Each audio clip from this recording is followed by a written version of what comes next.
Селам алейкум, эфирден ертеже программасы бүгін октябрьнан 30 студияда сіздер үшін мен Шевкет Аматулаев чалышам. Русия ве Украина арасында мабуслер деңіш троллевы ноябрь айында өткеріле біле. Бұны меджлис рейсі Рифат Чубаров тахмин ете. Ләкин там күні аққында айтмаға да ерте деді. Шымдық деңішув жедвелері тізіле екен, анда Қырым татар сияси мабуслері кірсетле жекма, йоқма да белі дегел. Сентябрьнын едысы Борис Пальде 35 Украина сираны кетерген учақ қона. Бұл президент Зеленский тарафындан тышкілітілген екенедіні шувдыр. Мінскте есе сірлернен яны бойюкдіні шувақында білдірділер. Можу сказати, що це дуже серйозна робота. Тут ми хочемо підготувати дійсно великий обмін, і тому треба працювати по кожній особі, щоб визначити її, можна сказати, майбутню долю. Денешув боюнджа іш дивамыткенini рус тышышлер назерлегендеді таздықлайлар. Лякин Денешув не вақыт от кереледжегі ақында малюмат бермейлер. Те, що сталося у нас з Україною, стосувалося, як ви знаєте, українських громадян на території Росії і російських на території України. Те, що обговорюється в контактній групі і що, можливо, отримає розвиток, це обмін між Україною і самопроголошеними республіками Донбасу. Це два дещо різних процеси, але і з того, і з іншого треку робота йде. Келечек Денешувнын тарихы норман форматында корушу вақтында белли олмалы. Меджлис рейсы Рифат Чубаров айтқанына көре, Авропа лидерлері әнді ноябрь башында коруша біле. Бұндан сон әсерлернен буюк Денешув өткерілмесі көзде тұтыла. То називають 4 листопада, там дата може змінитися. І зрозуміло, що російська сторона, вона вичавлює все, що можливо задля цієї зустрічі, і особливо щодо розведення військ на українській території. Щоб прискорити цю зустріч, російська сторона використовує можливий обмін полоненими, заручниками, тобто це пряник такий. Але як би там не було, ми всі очікуємо, що цей обмін він знов відбудеться, бо це реальні живі люди, деякі з яких вже сидять і більше ніж 5 років, деякі більше ніж 4 роки. Багато з них мають вже, якщо ми говоримо про кримських татар, реальні терміни – 13 і 17 років ув'язнення. Украина махсус хизметлерінің малюматына көре, işgal етілген Донбаста қанунсыз шекілде 240 инсан тұтыла. Қырымда есе 87. Оларның чоқысы Қырым татарлар. Оларның адлары Денешув жедвеліне керсетілежек мы, йоқ мы, да белледігіл. Шымды Украинаның Денешувге уч жедвели бар. Біріншісінде Русияда тұтылған аскер олмаған инсанлар. Олар арасында Қырымлылар да бар. Екіншісіне Донецк ве Луганск вилаятлерінің işgal етілген районларында қанунсыз шекілде тұтылғанлар кірді. Üçüncüsінде işgal етілген Донбасс территорияларында хаберсіз ғайып олғанлар. Русияда есе музыкелеріні Штайнмайер формуласы еріне кетірілген сон башлатмаға азырлар. У нас є ці списки, ми готові хоч завтра. Російська сторона декларує нам, в принципі, що без нормандського формату ми не дійдемо до цього. Якщо нормандський формат буде відкладуватися, не буде розведення у нас, то тоді ми будемо рухатись, знаходити інші формати, як повернути наших людей. Інші формати це є? Один з них – це Мінськ. Минск анлашмалары ярдым этмесе Украинлерны авге кайтармах üçün Володимир Зеленский Русия президентынен доғыру музакирелерге азыр. Виктория Козуб, Заман, АТР. Сөзді веже қашқа давасы мабуслерінің аяқларындан электрон билезліклеріні чықардылар. Олар енді Қырым бойынша сербест юре біле, ама ярмаданы терк етмеге ақылары әбір йоқ. Айда 2 кере олар işgalcilерінің құқ оройжы органларына барып қайттан кечмелі. Туневан Қырымның юқары Рус махкемесі Руслан Трубач Бекер Дегерменже Казим Аметов Фиасан Чапуққа белгіленген уч ве уч ярым йыллық ғияби апыс мұдетлеріні деңіштірместен шекетлеріні кері қайтарды.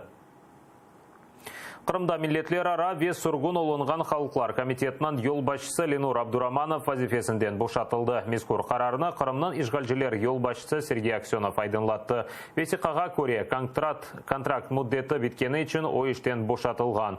Абдураманов бұл вазифеге 2 ел евелсі сабақ комитет yolbaşçысы Заур Смирнов іштен бошатылған сон тайынленген еді. Смирнов есе Аксеновның талабындан сон ариза язып вазифесіні қалдырмаға мечбур олды. Комитетінің яңы yolbaşçысы кім кім олажағы шымдылық да белі дегел.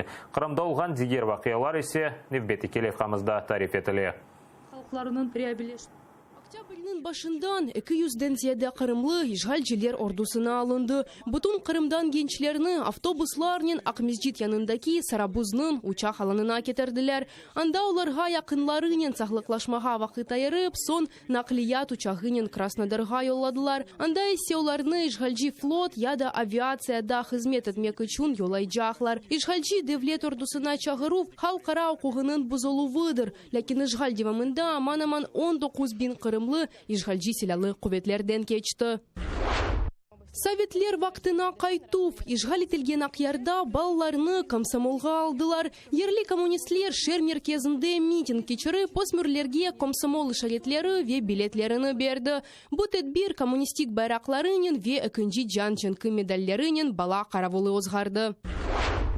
Қырым көпірінің сону яқынлаша. Рус геологлары айтқанына көре, демир yolның açылуы кечетнің тұрғынсызлығы себебінден кене қалдырыла. Бұндан ғайры ишгал етілген Керич диварында кечкен авта демир yol туннелінің парчасы яқылды. Экспертлерінің сөзлеріне көре, анда рельс төшімек олмаз. Бұ ерні айланып кечмеге есе құруджылыққа қошма миллиард рублені масраф етмек демектір. Қырым көпірі әр күн табиат тесірі алтында яқылы бір күн төше біле. Владислав Стужук, Заман, АТР. Украина президенті Владимир Зеленский бұйық күтлеви мәдуат васталары Қырым меселесіне чоқча диққат айырмасына чағырды. Анда яшаған инсанларының проблемалар аққанда чоқча тариф етмек керек деді. Бұл сырада ишгалчилер кечірген Тинтов, Яқаланов ве уйдырылған давалар аққында. Девлет елбашысы Донбасс ве Қырым сакинлері аққында айтқанда нефрет дұйғыларының қозғатмамаға чағырды. Сьогодні Крим взагалі, і це є правда, взагалі відсутній у великих мас-медіа. Він зник з інформаційної повістки ЗМІ.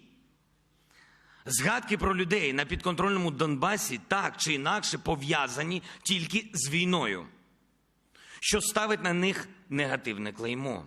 А наших громадян з Луганську та Донецьку, незалежно від їх ставлення до так званих ЛНР, ДНР, без виключення, всіх називають сепарами. А в офіційній риториці вже стало нормою казати мешканці. Мешканці тимчасово окупованих територій. І все менше згадуючи жителів Криму та Донбасу, ми говоримо громадяни України. Все менше і менше. Донбасста Золотой жеварында арбилер четлештірілеуінен екінші күні ұммен о ұчкүн девамында екінленмелі. Да бір ай ішінде есе тарлаларда ұлған майынларны алып имайын шатларны бозмалылар. Арбилер четлештірілеуі откерілгенне бақмадан атышулар тоқтатылмай күн девамында душман күчлері екі кере атеш кес режиміні бозған. Золотой шерыч варында арбилер четлештірілуі уч күндевамында екінленмелі. Да бір ай ішінде есе тарлаларда олған майынларны алып, имайын шатларыны бозмалылар. Незареті тілмеген аланда 30 кой ве қасаба қалмақта. Анда олған арбилер еріне милли полиция ве милли гвардия хадимлері хызмет етежек. Анда сары режим керсетілді. Шу зонада бұлынған инсанларының янында мытлақа весіқалары олмалы. Арбилерде есе инсанларының эм весіқалары эмде шакси шейлерні тышкірмеге ақы бар. Золотой жеварында олған вазиетны көстірмек үшін Украина скерлері видео чықары пычтимайы ағларда ерліштіре. Бұл видеода четлештірілу аланына кырыш-чықыш қапалы олғаны көруне, анда ОБС-ның мониторинг миссиясы чалыша. В населеному пункті Золоте 4, Катеринівка, діє так званий жовтий пропускний режим, згідно якого сюди дозволений в'їзд лише місцевим людям, які прописані на цій території. Тобто жодних журналістів, жодних волонтерів, будь-кого іншого сюди не будуть пропускати. Можу сказати, що населені пункти знаходяться в певній ізоляції. Арбилер четлештірілуі откерілгеніне бақмадан атышувлар тоқтатылмай. Күндевамында душман күчлері екі кере атеш кес режиміні бозған. Окупанти щоразу вели мінометні обстріли. Вночі розриви декількох ворожих мін калібру 82 мм фіксували наші захисники населених пунктів Зайцеве та Кримське. Також тут противник застосовував гранатомети та стрілецьке озброєння. Захисники України адекватним вогнем у відповідь та неухильно дотримуючись мінських угод, щоразу примушували окупантів припинити обстріл. Киборг Николай Воронин душманын айны жилігі ақында яқшы біле. 5 елі белсі осавдашларынен берабер Донецкого лиманыны имае етті. Украина скерлері 242 күн турды. Олар бойсулмағанлық тымсали вемилли қараманлар олды. Киборг бүгін кербелер четлештірілуі Украина менфаатлары теслим етілмесіні таздықлайдей. Це ганьба і здача національних інтересів. Однозначно, і це видно. За день до того вони казали, що був обстріл на тій ділянці, потім кажуть, ні, не було. Вони брешуть про те, що забезпечують безпеку тим людям, які там лишилися. Ну і ось ми бачимо, обстріляли і знову Золоте, будьте ласкаві, там же, там де розвили. Украинар билері четлештірілгенінден Азов полқының гонуллилері мемнун дегіл. Қайдеткенлеріне көре, арбейлер четлештірілгеніне бақмадан олар о саланында қалып, керегі олса, ерлі сәкенлеріні имайейті жеклер. Чүнки руслар тарафындан провокация ола біле дейлер. Ми дуже добре розуміємо, якою ціною нам дається кожен метр і давався кожен метр української землі, як її важко захищати, як її ще важче відвоювати. Тому після інформації про розведення військ, яку ми вважаємо виключно здачею українських інтересів, ми знову прийняли рішення та проявили ініціативу захищати місцеве населення та залишатись тут. Минск анлашмаларына көре, кі тараф оселя вербилеріні 1 километр месафеге четлештірілмелі. Украина анлашма мадделеріні еріне кетіргені вақыт дженкеверлер арбиталімлер башлатты. Наталья Барська, Заман, АТР. Владимир Зеленскийден женг тоқтатылмасы үшін учадым. Бірінші атышулар тоқтатылмасы екіншісі тарафларынан узлашуы ве үшіншісі ғайып етілген регионларынан реинтеграциясы. Халқара севиесінде есе Русия ile музакире кечірмек керек деді. Бұны Devlet yol başçısı Mariupol'da кечірілген иқтисади форумда айтты. Оның сөздеріне көре, işgal етілген территориялар қайтарылмасынан екене стратегиясы жоқ. Оның сөздеріне көре, Devlet cemiyetнен берабер işgal етілген территорияларының қайтарылу саясетіні белгілемелі. Закінчити війну та повернути усі українські території ми зможемо єдиним шляхом. Це дипломатія і санкційний тиск. Нам потрібен мир на наших умовах. Для цього в України має бути сильна позиція. Вона можлива у разі збереження санкцій. Саме тому сьогодні такими важливими є Мінський процес та зустріч в нормандському форматі. Вона має відбутися. І ми маємо вирішувати усі питання не в телефонних розмовах, а дивлячись один одному в очі, щоб припинити війну та повернути наші українські території. İşgal etilgen territoriyalardan abiturientler tahsil almak için Ukraina Ali Okuv yurtlarına kirmeli. Bunu tahsil ve ilim naziri Anna Novosad aytты. Şimdi Kırım ve Donbas'tan olgan mezunlar maksus tahsil merkezleri vasıtasından Ukraina Ali Okuv yurtlarına kirebili. Abiturientlerinin Ukrayn doğuv şehadetnamesi olması yeterli. Lakin işgal etilgen territoriyalardan abiturientler sadeleştirilgen sistema boyunca tek belgilengen Ali Okuv yurtlarına kirebili.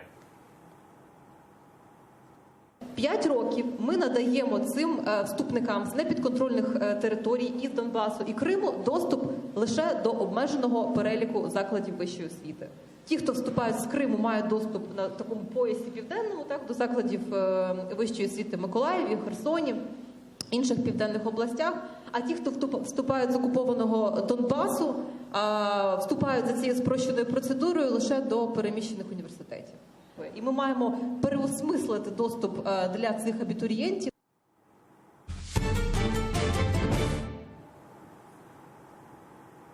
Украина ve Чечен халқынан ватанпервері ve Гонолли Аминакуева өлдірілгенден 2 ел толды. 2017 октябрінің 30-ында Киев живарында Акуева умыр арқадашы Адам Усмаев илеевіне қайтқаны вақыт арабаға автоматнен атеш açtılar. Полис хадимлерінің малыматына көре қадын шу ерде жан берген. Адам Усмаев яраланды. Жинайет күнінден 2 ел кечкеніне бақмадан құқық қорыжы органлар не жинайетшіні, не де сымарыш япқан инсанны белгілеп оламады. Принципиаль ве жесюр Киев полкы штабының yolbaşçısı Сергей Шаповал Аминаны бойле хатырлай. 2 yıllık hizmeti devamında onu Donbas'ның en sıcak noktalarında gördü. Вона не боялася смерті і, як і в бою завжди лізла вперед, іноді навіть трохи гаряче. Майдан фали, Киев ve Золоти ворота батальонларының аскері Джахар Дудаев адына батальонның тесішчілерінден бірі. Өмір арқадашы Адам Осмаевнен берабер Украин ve Чечен халқының сербеслігі үшін көреші еді. Шунын үшін 2 ел евелсі yüz берген ұжымның сымарыш етілгенінден ve бұтын қорантаны өлдірмеге істегенлерінден ічкемсе шубеленмеді. Це була дуже спланована акція, достатньо професійно, стріляли як наверняка. Якби конкретно хотіли стріляти по міні, я думаю, то стріляв би снайпер. А якщо стріляли з автоматичної зброї, звичайно, розстрілювали весь автомобіль. Амина Акуеваның анасы Ирина Никифорова тариф ете Аминаны еп тектет етеділер. Қызы bu ақта қорантасыны ратсызлатмамақ үшін сусайды. О ұзының аяты ақта тариф етмеге пек sevmeyеді. Она, как истинно верующая мусульманка, жила в соответствии со своими глубокими убеждениями и верой во Всевышнего, знала, что свой срок она примет достойно смерти, и так она ее приняла. Cinayеттен соң полис чеші түрлі вариантларны көзден кечірмеге башлады. Пара, арби қавға, амма эсас вариант Русияда чечен изыдыр. Я думаю, что это все звенья одной цепи. Есть определенные подозреваемые, но именно конкретно как процессуальное действие подозра еще никому не предъявлено.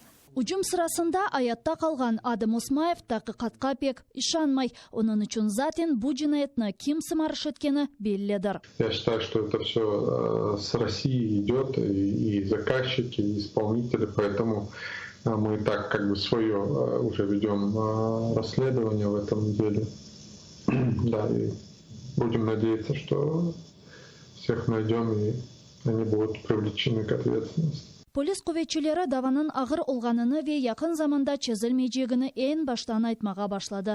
Дава мили полисінің шақси незареті алтында олғанына бақмадан, бұл күнге қадар не суалерге жауап берділер, не де қатілні таптылар. Саме її вбивстві більш всього були зацікавлені ті, які переслідували іноземців, що захищали Україну в війні проти Росії. Отже, тут не виключена і висока вірогідність того, що це є російські спецслужби, але точку остаточно можна поставити тоді, коли справа буде доведена до кінця. Амина Украина халқының сербеслігі үшін жесуржа күреші еді, амма тек күрешнен яшамады. Экранларыңызда АТР телеканалында чықарған программасының кадрларына көресіңіз. О, Кавказ қараманлары деп адландырылған программ yapmaға планлаштырайды. Анда Чечен халқының Совет ве Русия ишгаліне қаршы алып барған күреші айдынлатыла. Амина эп Украина ве Чечен халқының yolu бір олғанына ве Eninde sonunda tecavüzcü devletine yenecegine işanaydı. Amina episi programmalarını takdim etmege yetiştirmedi. Katil kurşunu onu öldürdü. Riana Aliyeva, Nadia Mikhailova, Zaman ATR. Hasta ballarga yardım etmek için boksçı Artur Ziyadinov kechken uruşunda ringke çıkan futbolkasını auksionga çıkardı. Aksiya 1 noyabrga kadar devam edecek. İstegen her bir insan Instagram'da yerleştirilgen post altında bermege hazır olgan fiyatını yazmalı. Artur Ziyadinov futbolkаны imzasının en çok para teklif etken insanga yollayacak. Сегодня, листая интернет, наткнулся на страницу, где опубликованы публикации, в которых рассказывается о проблемах некоторых крымских семей в связи с болезнью или травмой ребенка. И меня посетила мысль выставить на аукцион, на продажу свою футболку. Делайте добро, добро вернется. Всем большое спасибо. Сила в единстве.